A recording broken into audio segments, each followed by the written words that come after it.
Assalamualaikum warahmatullahi wabarakatuh. Salam sejahtera untuk kita semua. Kembali saya Catur Sasongko hadir pada channel YouTube Penerbit Salemba. Kali ini saya akan mempresentasikan terkait soal dan pembahasan aset tetap yang merupakan materi pada bab 10 dari buku Pengantar Akuntansi 1 Adaptasi Indonesia. Buku ini adalah buku yang diterjemahkan dan diadaptasi dengan kondisi Indonesia dari buku accounting karangan Fast Warren dan kawan-kawan. Jadi kita akan bahas tentang soal pembahasan aset tetap yang merupakan materi bab 10 dari buku ini. Jangan lupa untuk mengunjungi e-learning.penerbitsalemba.com, dapatkan e-learning untuk mata kuliah lainnya yang bermanfaat, yang berisikan materi-materi yang bernilai tambah. Oke, kita mulai ya.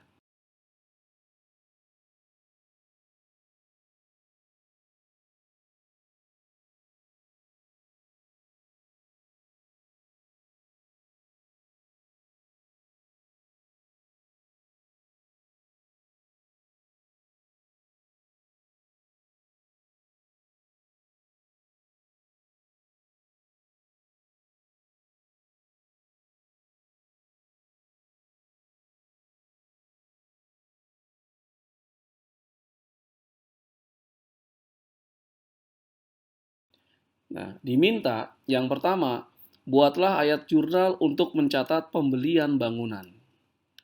Yang kedua, berapakah beban penyusutan per tahunnya? Yang ketiga, buatlah ayat jurnal untuk mencatat penjualan bangunan. Jadi ada 3 soal, membuat ayat jurnal untuk mencatat saat bangunan dibeli, kemudian menentukan berapa penyusutan per tahunnya, dan membuat ayat jurnal untuk mencatat saat bangunan dijual. Oke, kita mulai ya pembahasannya. Yang pertama, pencatatan pembelian bangunan pada 2 Januari 2010. Jurnalnya didebit akun bangunan, dikredit akun kas, senilai 5 miliar rupiah.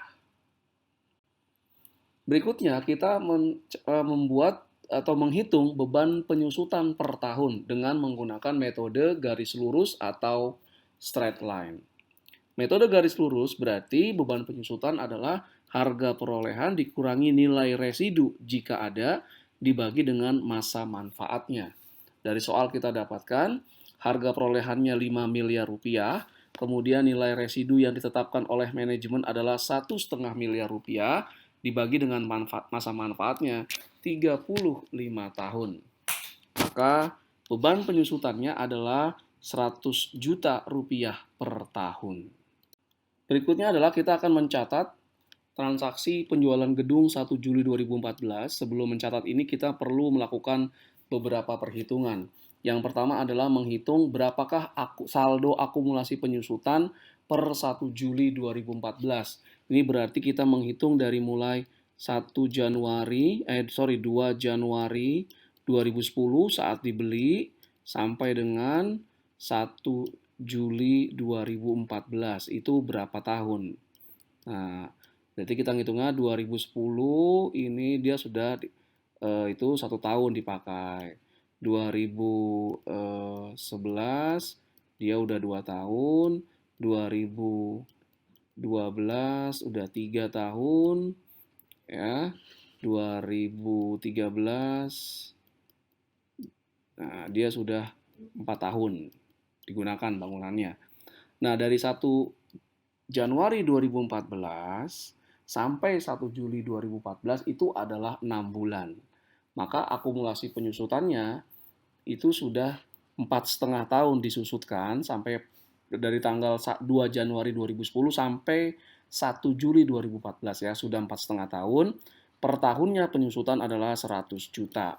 Maka saldo akumulasi penyusutan per 1 Juli 2014 untuk bangunan ini adalah 450 juta rupiah. Berikutnya kita menghitung nilai tercatat atau book value dari bangunan per 1 Juli 2014. Nilai tercatatnya ini adalah harga perolehan bangunan saat pertama kali dibeli dikurangi dengan akumulasi penyusutan bangunan per 1 Juli 2014 yang sudah kita hitung sebelumnya, 450 juta.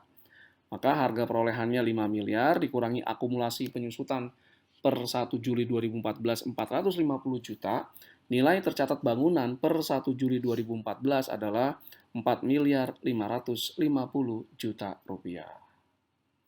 Setelah itu, kita menghitung keuntungan atau kerugian dari penjualan bangunan.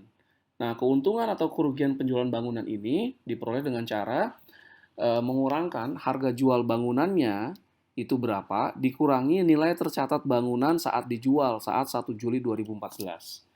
Dari soal kita sudah dapatkan harga jual bangunannya adalah 5 miliar 750 juta rupiah. Adapun nilai tercatat bangunan adalah 4 juta 550 yang sudah kita hitung sebelumnya. Maka keuntungan dari penjualan bangunan ini adalah sebesar 1,2 miliar rupiah. Nah, baru kemudian kita buat jurnalnya. Kas di debit ini sebesar harga jual bangunan 5 miliar 750 juta rupiah. Kemudian karena bangunannya sudah dijual, bangunan sudah hilang dari pembukuan laporan keuangan perusahaan, akumulasi punnya hilang. Akumulasi per 1 Juli 2014 adalah 450 juta. Bangunannya hilang, dikredit sebesar 5 miliar harga perolehannya. Nah, kemudian tadi keuntungannya dari penjualan bangunan ini adalah 1,2 miliar di kredit. Oke, dengan demikian berakhir sudah presentasi saya terkait soal dan pembahasan materi aset tetap yang merupakan materi dari bab 10 dari buku Pengantar Akuntansi 1 Adaptasi Indonesia yang diterjemahkan dan diadaptasi serta diterbitkan oleh penerbit Salemba Emban Patria atau Salemba 4. Terima kasih atas segala perhatiannya. Mohon maaf jika ada berbagai kekurangan. Assalamualaikum warahmatullahi wabarakatuh. Salam sejahtera untuk kita semua.